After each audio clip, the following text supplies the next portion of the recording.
Hi, we are from Group 3. We would like to present about the elections in Malaysia. Elections are essential for democratic societies because they allow citizens to choose their leaders to protect their rights. So I will talk about the introduction of the election. So for the Federation of Malaya, the election is enshrined in the Federation of Malaya Agreement in 1948. Actually, this one is the action by British to hand over the self-government status to Malaya. And 1951, the first election in Penang. Actually, this one is to give experience to residents to choose the politic before state and federal election.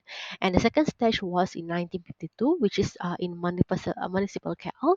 So this one is the result is political cooperation between race-based party to get independence. And the first federal election was held on 1957, and Alliance Party won this election, which is consists the UMNO, MC, and MIC. Actually, the manifesto within 4 years they want to get independence, and within 2 years they get the independence. So the first prime minister was Tunku Abdul Rahman. And here I'm going to talk about the electoral process. So in Malaysia, there are two main types of election. One is federal and one is state elections. So the Prime Minister, the head of government, advises the King to dissolve Parliament when they think it's time for general election. Then it's up to the King. If the King agrees, an official announcement is made and then the Election Commission take charge. So SPR is an independent body responsible for conducting election in Malaysia. So they choose the date for general election. So SPR announces nomination day. So nomination day is the day where candidates file their nomination paper and run for elections. So candidates submit their nomination papers to the returning officer for their constituency.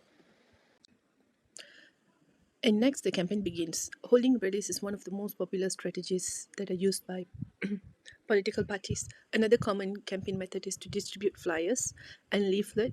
They also use social media to campaign and also media to campaign for votes. Next will be the election day. Voters will go to the respective polling station and produce their my card to vote. Voters will receive two ballots, one for the parliamentary seat and one for the state assembly seat. You have to mark them confidentially and place them in the ballot boxes. After the poll closes, votes are counted at the designated voting centres. So after end of the counting, SPR will announce the election results. Just a brief voting procedures. So voters registration, all Malaysian citizens aged 18 and above are automatically registered. Next, I'm going to talk about political parties. In Malaysia, there are several major political parties, but here I'm going to talk about three major political parties. The first one is Barisan Nasional. Barisan Nasional is the oldest and longest ruling party in Malaysian history. It is formed in 1973. So some of the Barisan Nasional ideologies they focuses on protecting Malay rights and privileges. They prioritize economic growth, promoting business-friendly environment and foreign investment. They emphasize their role in maintaining political and economic stability. They committed improving infrastructure, including transportation and education and healthcare. They aim to uplift rural communities and reduce disparities. Some of the role of Barisan Nasional in the electoral process is to contest election in both federal and state government, engage in election campaign to promote policies and agendas, monitor and hold the ruling government accountable while in position. Pakatan Harapan was formed in 2015. So some of the PH ideologies they aim for equal opportunities and treatment for all Malaysian regardless of background. PH want Malaysian to benefit from economic growth. Role of Pakatan Harapan in electoral process is to contest in both state and federal election. PH uses campaigns to share their vision for good governance, encourage voters to participate in election. Next will be Perikatan Nasional.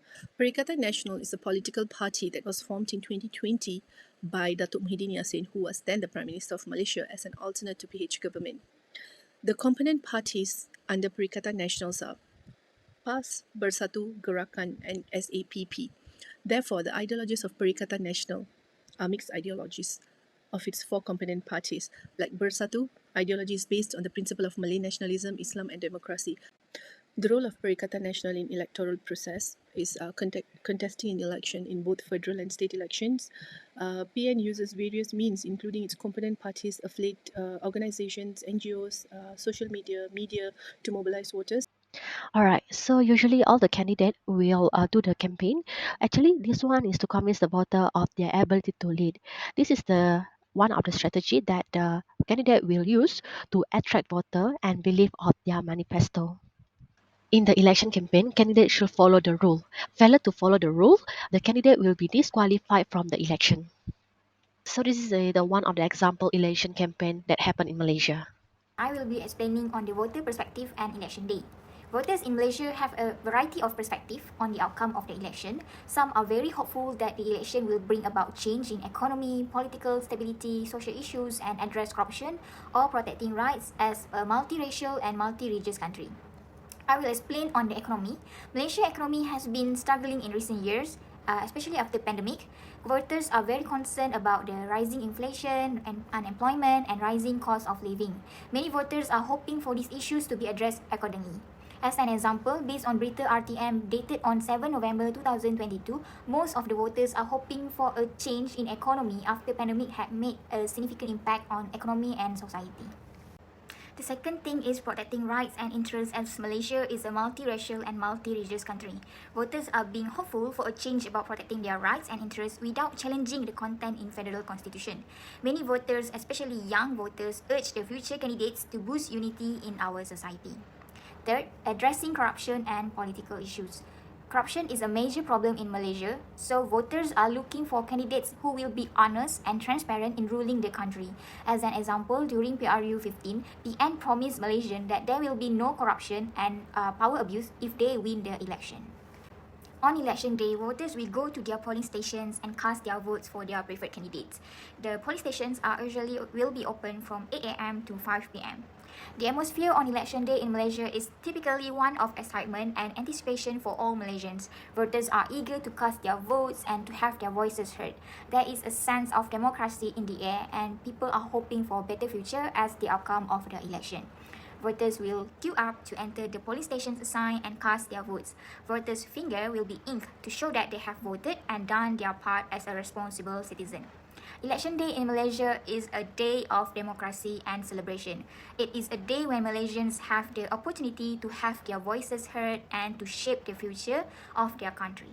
Moving forward to the next slide, which is election result. First, we're going to talk about how the announcement of the election result is made.